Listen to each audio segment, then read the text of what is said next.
रहीम अस्सलामु अलैकुम। Question number 10 exercise 2.3। Question number 10 में हमें बोला हुआ है determine whether each of these function from a, b, c, d to itself is 1 to 1, यानी कि ये a b c जो है खुद से क्या है 1 to 1 फंक्शन परफॉर्म कर रहे हैं। ये आपने प्रूव करके बताना है किस तरीके से। पार्ट ए इसका आपके पास है कि f of a is equals to b, f of b is equals to a, f of c is equals to c और f of d is equals to d। तो ये किस तरीके से हो रहा है देखते हैं। तो इसको सॉल्व करने का आसान जो तरीका है ना वो ये है कि आपने एक दफा ड्रॉ कर लिया a b c और d। सही है, ये हमारे पास फंक्शन है, मतलब कि हमें जो फंक्शंस के एलिमेंट्स दिए हुए हैं। सही है, और हमें ये बोला हुआ है कि ये एक दूसरे से मैपिंग कर रहे हैं। a b सी और डी आ गया। सही, इसको वन वन चेक करने के लिए हम ये देखें, ये आपका क्या एफ ऑफ ए वो किससे मैप कर रहा है बी से, तो ये हमने ए को मैप करा दिया बी से, ठीक हो गया। फिर बी किससे मैप कर रहा है ए से, बी ए से मैप हो गया। सी किससे मैप कर रहा है सी सी से मैप कर रहा है और डी डी से मैप कर रहा है। तो ये देखिए हो गई one one mapping. One one mapping किस तरीके से हो गई कि भाई हर जो एक एलिमेंट्स है आपके पास, जो डोमेन का एक एलिमेंट है वो रेंज के एक एलिमेंट से मैप हुआ हुआ है, दो दफा नहीं हुआ, और सारे के सारे आपके पास डोमेन और रेंज के जो एलिमेंट्स हैं वो एक एक दफा फिल हुए हैं। तो ये आपके पास क्या हो गया 1 to 1 फंक्शन हो गया। होप बात समझ में आ गई है, मैंने इसलिए समझाया ताकि आगे के नेक्स्ट क्वेश्चन आपसे खुद से सॉल्व होते हैं ना। सही, अब आपके पास जो है पार्ट बी में क्या बोला कि एफ ऑफ ए, अब यहाँ पे ये भी जल्दी से हम ड्रॉ कर लेते हैं कि ए बी सी और डी आ गया आपके पास यहाँ पे, और यहाँ भी आ गया A B C and D आ गया आपके पास। सही, अब ये देखें एफ ऑफ ए जो है वो बी से मैप कर रहा है, यानी कि ए को हमने मैप करवा दिया बी से, उसके बाद बी जो है वो भी बी से मैप कर रहा है, बी को हमने बी से मैप करवा दिया। उसके बाद सी जो है वो डी से मैप कर रहा है, सी डी से मैप कर रहा है, और डी जो है वो सी से मैप कर रहा है, हमने मैप करा दिया। लेकिन अब ये देखें यहाँ हमारे पास एक ए बच गया, और दूसरी बात ये कि आपके पास जो डोमेन के ए और बी इन दोनों की वजह से आपको आंसर बी मिल रहा है। तो इसका मतलब क्या हो गया कि ये आपके पास वन वन फंक्शन नहीं है। सही है, वन वन मैपिंग नहीं हुई, ये एक से ज्यादा मैपिंग हो गई यहाँ पे। तो इसलिए ये आपके पास क्या हो गया कि this is not 1 to 1 since B is the image of both A and B. बात समझ में आ गई, हमने रीजन भी बता दिया इसको, ठीक है। उसके बाद आपके पास पार्ट सी है कि एफ ऑफ ए जो है वो डी है, एफ ऑफ बी। चाहिए इसको भी जल्दी से ड्रॉ कर लेते हैं यहीं पर ही ना, कि आपके पास जो है यहाँ पे आ गया A B C and D आ गया। उसके बाद यहाँ भी ए बी सी और डी आ गया, ठीक है। अब ये देखें ए जो है वो मैप कर रहा है डी से, ए ने डी से मैप कर लिया। उसके बाद बी जो है वो बी से मैप कर रहा है, चले भाई बी ने बी से मैप कर लिया। सी जो है वो सी से मैप कर रहा है, सी ने सी से मैप कर लिया, और डी जो है दोबारा डी से मैप कर रहा है। इसका मतलब ये देखें ए और डी दोनों के दोनों डी से मैप कर रहे हैं। इसका मतलब क्या हुआ कि ये भी आपके पास वन वन फंक्शन नहीं है। सही है, तो ये देखिए इसका आंसर कुछ इस तरीके से आ गया। हमने रीजन भी लिख दिया नीचे, होप समझ में आ गया होगा। चलते हैं नेक्स्ट क्वेश्चन की तरफ। Which function in exercise 10 are onto, यानी कि जो एक्सरसाइज 10 जो क्वेश्चन नंबर 10 था उसमें से हमने क्वेश्चन देख के बताने कि कौन सा फंक्शन जो है वो आपके पास ऑन टू है। सही है, अच्छा जी। अब सबसे पहले जाने भाई ऑन टू क्या होता है। ऑन टू के अंदर आपके पास ये काम होता है कि आपके पास यहाँ पे डोमेन होती है, से हम डोमेन लिख लेते हैं, और उसके बाद फिर आपके पास यहाँ पे रेंज को डोमेन होती है ना। तो ऑन2 के अंदर ये होता है आपके पास कि रेंज के जितने भी एलिमेंट्स होंगे ना वो मैप लाजमी हुए हो, उनकी मैपिंग क्या हुई हो लाजमी हुई हो। जिस तरीके से यहाँ पे अगर मैं ए बी सी और डी लिख लेता हूँ, और उसके बाद मुझे ये देखे ना ये आंसर जो मिल रहा है ये भी क्या ए बी सी की फॉर्म में मिल रहा है, तो उसका मतलब क्या होगा यहाँ भी आ गया आपके पास ए बी और सी और डी आ गया। सही है, बस इसके अंदर ये होता है कि आपके पास जो डोमेन के जितने भी एलिमेंट्स, यानी कि आपके पास जो रेंज है ना, रेंज के सारे एलिमेंट्स की मैपिंग लाजमी होनी चाहिए। अगर एक की मैपिंग नहीं होगी तो वो आपके पास ऑन टू नहीं कहलाएगा। सही, इसके अंदर ये होता है।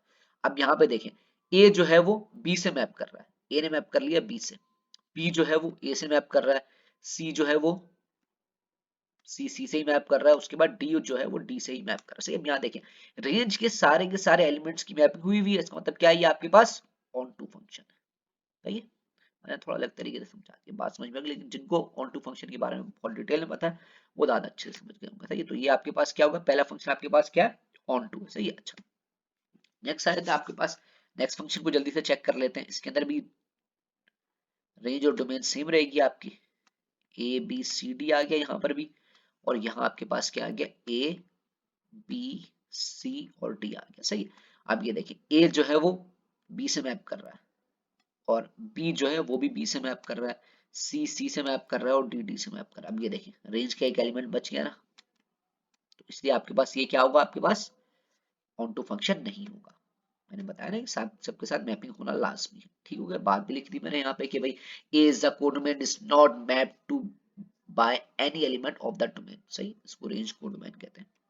सेम प्रोसेस यही आपके पास पार्ट सी के अंदर हो रहा है। पार्ट सी के अंदर आपके पास जो है उसके अंदर भी देखिए ए के साथ किसी की मैपिंग नहीं हुई। सही, सिमिलर उस तरीके से चलते हैं नेक्स्ट क्वेश्चन की तरफ। क्वेश्चन 12 हमारे पास है, determine whether each of these function from z to z is 1 to 1, यानी कि आपके पास जो इंटीजर टू इंटीजर हो और 1 to 1 फंक्शन हो। सही, क्वेश्चन हमारे पास पार्ट ए इसका दिया हुआ है कि f of n is equals to n minus 1। सही, और n आपके पास कोई भी इंटीजर हो सकता है। सही, जिस तरह मिसाल के तौर पर अब मैं यहाँ पे किसी की इसको सॉल्व करूंगा ना, देखिए n माइनस 1 यहाँ पे लिखा हुआ है। सही, अगर मैं इस n की जगह पे कोई भी नंबर पुट कराता हूँ, कोई भी इंटीजर पुट करा, जैसे मैंने 1 पुट कराया ना, यहाँ पे अगर 1 आता है तो 1 का आंसर आपको क्या मिल जाएगा, 0 मिल जाएगा। 1 पुट कराने पे 0 मिलेगा। 0 किस तरीके से मिलेगा, यहाँ पे 1 आ जाएगा, 1 में से 1 जाएगा तो 0। सही, फिर इसके बाद में 2 पुट कराऊंगा, जब 2 पुट कराऊंगा तो मुझे आंसर क्या मिलेगा, 1 मिल जाएगा। बात समझ में आ रही है। उसके बाद फिर आपके पास यहाँ पे 3 पुट कराऊंगा तो मुझे आंसर 2 मिल जाएगा। मतलब क्या, मैपिंग जो आपके पास हो रही है वो 1 1 हो रही है। अगर मैं देखा जाए z टू z के अंदर 1 1 ही हो रही है ना, कि 1 जो है इससे, यानी कि 1 का जो आंसर 1 पुट कराने पे कभी भी आंसर 1 नहीं मिलेगा आपको, 1 पुट कराने पे कभी भी आपको आंसर 2 नहीं मिलेगा, हमेशा 0 ही मिलेगा, एक ही आंसर मिलेगा आपको। और 2 पुट कराने पे हमेशा 1 मिलेगा, 3 पुट कराने पे हमेशा 2 मिलेगा। सही, इसके क्या पता चला हमें कि ये आपके पास जो फंक्शन क्या है, आपके पास ये 1 to 1 फंक्शन है। तो हम इसके अंदर बात बता देंगे भाई this is also, this is 1 to 1 function. सही, और वजह क्या बता देंगे आपको कि यहाँ पर आपके पास जो है अगर आप कोई भी, ये देखें इसको मैं n1 बोल सकता हूँ, n2 बोल सकता हूँ, n3 कुछ भी बोल सकता हूँ ना, n। सही है, तो अगर मैं यहाँ पे लिखूं कि भाई n1 minus 1 is equal to n2 minus 1। सही है, और मैं बोल दूं कि आपके पास आपको n1 पुट कराने पे हमेशा आंसर n2 मिलेगा, तो बात गलत नहीं होगी। अब समझ में आ गई होगी बात भी, नहीं तो आप इस एग्जाम्पल के तरह भी सॉल्व कर सकते हैं। ठीक है, इसके जनरल सॉल्यूशन मेरे पास है, अगर किसी को चाहिए तो व्हाट्सएप ग्रुप ज्वाइन करके फ्री में ले सकता है। ठीक है, अच्छा जी। उसके बाद मेरे पास पार्ट बी है इसका कि f of n equals to n square plus 1। सही है, क्या ये आपके पास 1 to 1 फंक्शन होगा, तो इसको भी हम देख लेते हैं। सही है, अब अगर मैं इस n की जगह पे 1 पुट कराता हूँ, इस n की जगह में अगर मैं 1 पुट कराता हूँ तो आपको आंसर क्या मिल जाएगा, 2 मिल जाएगा। सही है, इस n की जगह पे जब मैं 2 पुट कराऊंगा तो यहाँ पे क्या हो जाएगा, 4 हो जाएगा ना, 2 का स्क्वायर 4 होता है, और यानी कि 2 पुट कराने पे मुझे आंसर क्या मिलेगा, 5 मिलेगा। ठीक है, लेकिन यहाँ पे मसला ये आ रहा है, अगर मैं -2 पुट कराऊं, -2 पुट कराने पे भी तो मुझे 5 ही आंसर मिल रहा है।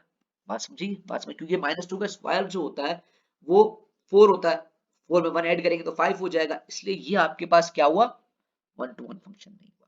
ठीक है, आप इस एग्जाम्पल का रेफरेंस देके ये बता सकते हैं आप। ठीक है, आपने एक एग्जाम में अंदर सॉल्व करते हुए एग्जाम्पल लाजमी दीजिए ताकि टीचर को, यहाँ पर चेकर को पता चले कि भाई आपने किस तरीके से इसको सॉल्व करा। सही है, उसके बाद इसका पार्ट सी है कि n equals to f of n equals to n cube. सही, अब यहाँ पे आपके पास n क्यूब आ गया, तो क्या ये आपके पास 1 1 फंक्शन होगा, भाई ये तो लाजमी सी बात है 1 1 ही होगी। यार आप 3 पुट कराएंगे तो आपको आंसर 9 ही मिलेगा। सॉरी सॉरी 9 बोल दिया मैंने, ये तो स्क्वायर होता है 27। 2 पुट कराएंगे तो आपको आंसर 8 ही मिलेगा। सही, इस तरीके से, तो ये आपके पास क्या हो गया, दिस इज 1 to 1। बात समझ में आ गई। ठीक है, अच्छा। उसके बाद इसका पार्ट डी है, इसके अंदर बोला है कि भाई f of n is equal to n upon, पर क्या लगा हुआ है आपके पास, सील फंक्शन लगा हुआ है। सही, आपने अपने प्रीवियस जो वीडियो थी उसके अंदर पढ़ा था सील और फ्लोर फंक्शन क्या होता है। सही, अब यहाँ पे देखें इस केस के अंदर आपके पास क्या ये 1 1 है, 1 1 के लिए क्या होता है आपके पास कि भाई मैपिंग लाजमी होनी चाहिए। सही, अब ये देखें यहाँ पे मैं 1 पुट कराऊं अगर 1/2, सही, इसका मतलब क्या है कि 0.5 ना, 0.5 यानी कि n की जगह पे मैं क्या पुट करा रहा हूँ, 1 पुट करा रहा हूँ। सही है, तो मुझे आंसर भी क्या मिल रहा है, 1 मिल रहा है। वन किस तरीके से मिला है, क्योंकि मैं 0.5 लिखा हुआ है ना, और मेरे पास कौन सा फंक्शन लगा हुआ है यहाँ पे, फ्लोर का, सील का, सॉरी सॉरी, ऊपर ऊपर ना सील का फंक्शन लगा होता है। इसका मतलब क्या, वन पुट कराने पे मुझे आंसर वन मिल रहा है। चलो भाई यहाँ तक की तो बात समझ में आपकी मेरे को सही है।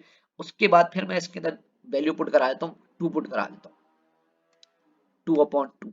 तो भाई 2/2 पुट कराने पे वन बच रहा है ना, सही है। तो भी मुझे आंसर क्या मिल रहा है, वन मिल रहा है, यानी कि टू पुट कराने पर भी मुझे आंसर वन मिल रहा है। इसका मतलब क्या होगा कि ये आपके पास जो है वन टू वन फंक्शन नहीं है, सही है। आप इस तरीके से एग्जाम्पल की मदद ले सकते हैं, इसलिए मैंने आपको यहाँ पे कॉन्सेप्ट दिया, ठीक है। तो ये भी आपके पास क्या नहीं है फंक्शन, ठीक हो गया, बात समझ में आ गई होगी आप लोगों को, ठीक है। कोई भी क्वेश्चन हो, कोई बात समझ में ना आ रही हो, तो व्हाट्सएप ग्रुप का लिंक मौजूद है, वो ज्वाइन करके आप मुझसे फील फ्री होकर क्वेश्चन पूछ सकते हैं। नेक्स्ट वीडियो के अंदर इंशाल्लाह इसके आगे क्वेश्चन सॉल्व करेंगे। जब तक के लिए अल्लाह हाफिज।